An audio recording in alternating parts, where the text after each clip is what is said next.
XYZ என்ற மதிப்புகளின் பரவற்படி 9 எனில் x plus 7, y plus 7, z plus 7 என்ற மதிப்புகளின் திட்ட விலக்கம் என்னன்னு கேட்டிருக்காங்க.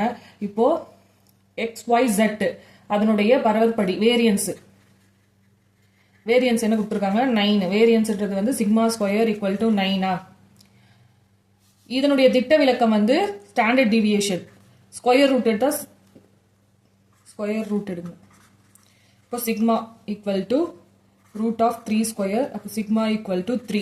இதுதான் XYZ ஓட standard deviation.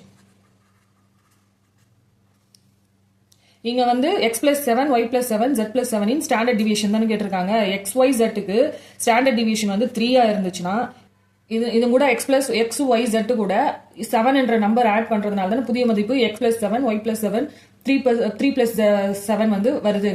அதனால புதிய மதிப்புகளுடைய ஸ்டாண்டர்ட் டிவியேஷனும் XYZ ஓட ஸ்டாண்டர்ட் டிவியேஷனுக்கு சமமா இருக்கும். அதனால x plus 7, y plus 7, z plus 7 இன் ஸ்டாண்டர்ட் டிவியேஷன் வந்து 3 தான். இதுக்கான ஆன்சர் வந்து ஆப்ஷன் B 3.